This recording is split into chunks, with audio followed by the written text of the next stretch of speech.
Believe vlogs మీరు చూస్తున్నది Telugu channel pro.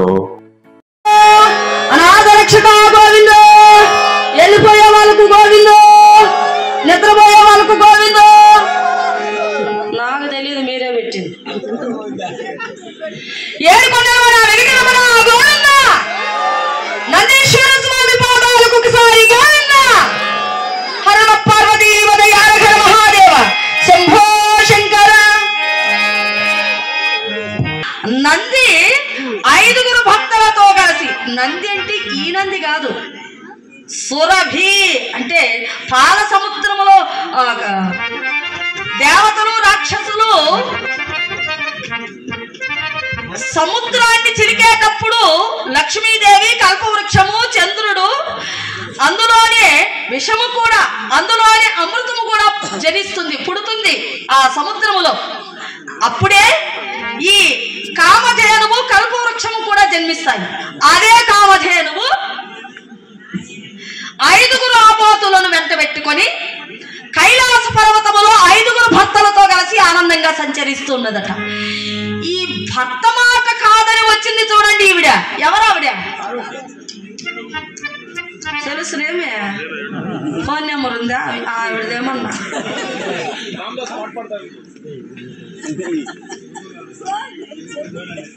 Parvatidevi ఆ దృశ్యాన్ని చూచి, ఓసి కామధేనువా, అమ్మో ఎంత సిగ్గు ఎగ్గులేదే నీకు!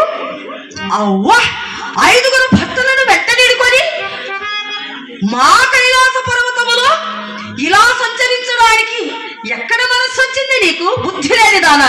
అవునులే, నీకెందుకు బుద్ధి ఉంటుంది? నువ్వు పసనానివి కదా, గడ్డి తిని బ్రతికేదానివి కదా, కనుక నీకు అన్ని ఆ బుద్ధులే ఉంటాయి, కానీ మంచి బుద్ధులు ఉంటాయా? అవ్వా అవ్వా అవ్వా అవ్వా, 1 కాదు 2 కాదు 5 భక్తులా నీకు? నీ బ్రతుకు జడా! అమ్మో, నా కంట పట్టది కనుక సరిపోయింది, లేకపోతే అస్తవ్యస్తమైపోయేది కదా నా కైలాస పర్వతము, నా ఉద్యానవనం అంతా కూడా. కానీ నోటికొచ్చినట్లు జగదాంబ పార్వతీదేవి ఆ కామధేనువును తోలనాడింది. ఈ మాటలన్నీ భర్తల సమక్షంలో ఉన్నటువంటి కామధేనువు విని, పార్వతి ఏం పలుకుతున్నావు? నేను కూడా ఒక స్త్రీని మరచావా? నా భర్తలతో ఆనందంగా సంచరిస్తూ విహారయాత్రకు వచ్చినటువంటి నన్ను ఇలా తిట్టి ఎగతాళి చేస్తావా? ఓహో, నన్ను తిట్టినటువంటి ఫలితము తప్పకుండా నువ్వు అనుభవిస్తావు. నాకేమిలే, జగదంబను జగన్మాతననేటువంటి గర్వమా నీకు? నీ గర్వము కాస్త కర్మమైపోతుంది.